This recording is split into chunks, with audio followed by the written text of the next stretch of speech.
Bharat unscripted में आप सबका स्वागत है।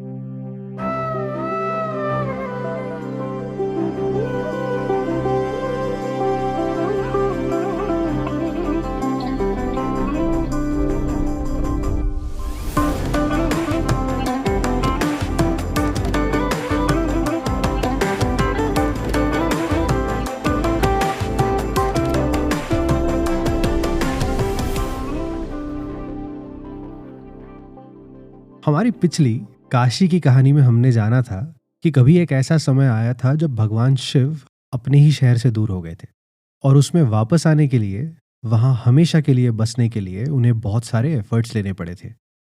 भगवान गणेश और विष्णु जी की मदद लेनी पड़ी थी। भगवान शंकर की ऐसी ही रेयर कहानियों का दौर जारी रखते हैं। आज की कहानी रेयर कितनी है वो डिबेटेबल है, बट फैसिनेटिंग जरूर है, क्योंकि आज की कहानी है भगवान शंकर और भगवान कृष्ण के युद्ध की।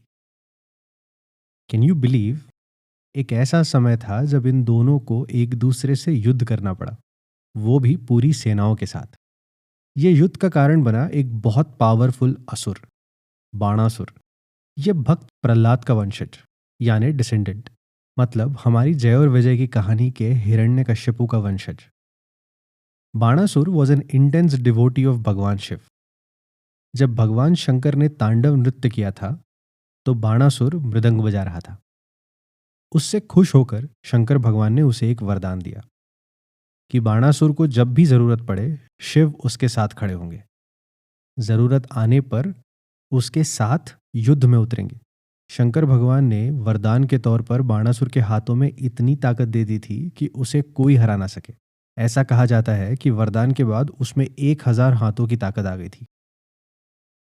शंकर भगवान ने उसके बाद बाणासुर को सोनातीपुरा, इस राज्य का राजा या गार्डियन बना दिया। वरदान के बाद बाणासुर के लिए हर चीज आसान हो गई। और जैसा हमने ऋषि दधीची की कहानी में सुना था, असुर मतलब अजीब से दिखने वाले वो टीवी सीरियल के राक्षस नहीं। असुर इज अ ट्रेट और अ कैरेक्टरिस्टिक, वो लोग जो पावर और ग्रीड से ड्रिवन होते हैं। बाणासुर भी कोई एक्सेप्शन नहीं था। जैसे उसके पास शक्ति आई, वरदान आया, वो एक एक राज्य पर हमला करने लगा। वो इतना शक्तिशाली था कि हर युद्ध जीत भी जाता। एक दिन जब भगवान शंकर से मिला, हंसकर घमंड में कंप्लेन करने लगा कि उसके सामने कोई टिक नहीं सकता।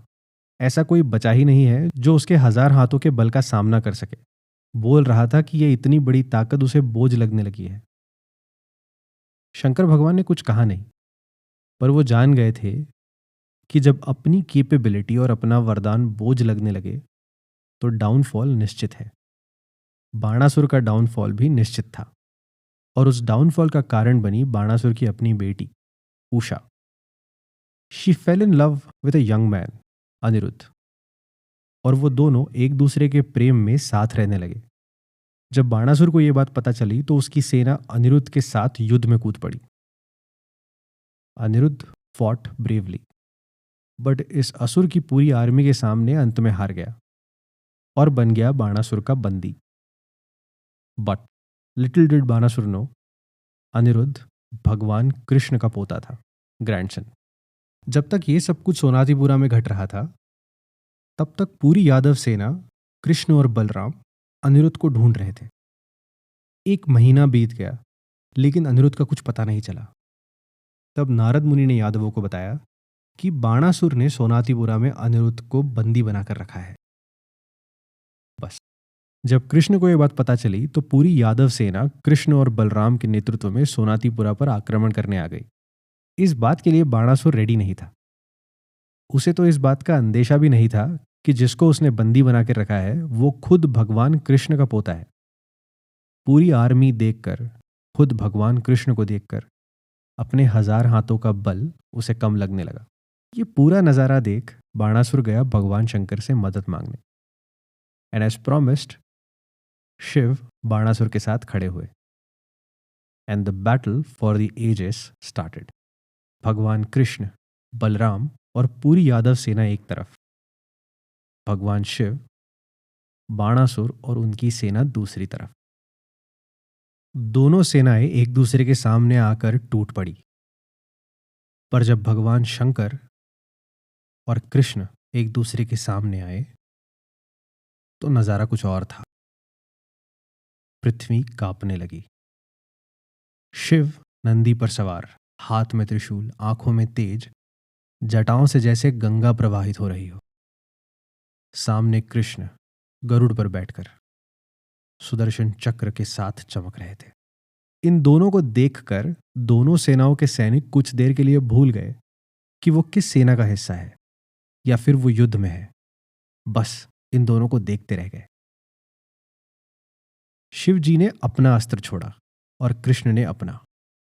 दोनों अस्त्र टकराए और ऐसा लगा जैसे दो सूर्य एक साथ धरती पर आ गिरे हो। शिव जी का त्रिशूल आकाश को चीर रहा था और कृष्ण का सुदर्शन चक्र बिजली की तरह घूम रहा था। ऋषि विश्वकर्मा के इन डिवाइन वेपन्स के हर प्रहार के साथ आकाश जगमगाने लगता और पृथ्वी कांपते रहती। कहा जाता है कि एक पल के लिए पूरा आकाश, पूरी पृथ्वी जैसे रुक सी गई थी। सबको बस यही डर था कि अगर यह युद्ध आगे बढ़ता रहा तो सब कुछ खत्म हो जाएगा।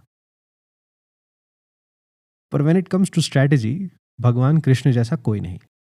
युद्ध को अपनी पीक पर जाता देख कृष्ण ने शिव पर एक ऐसा अस्त्र छोड़ा जिससे कुछ देर के लिए भगवान शंकर मूर्छित हो गए, यानी बेहोश हो गए। कृष्ण को बस कुछ पल चाहिए थे। जितने पल शिवजी बेहोश रहे उतने में कृष्ण ने बनासुर को जा ढूंढा, उस पर सुदर्शन चक्र घुमाया और उसके हजारों हाथों की शक्ति वाले हाथ काट दिए। शिवजी कुछ ही पल में होश में आए, पर तब तक बाणासुर के हाथ कट चुके थे।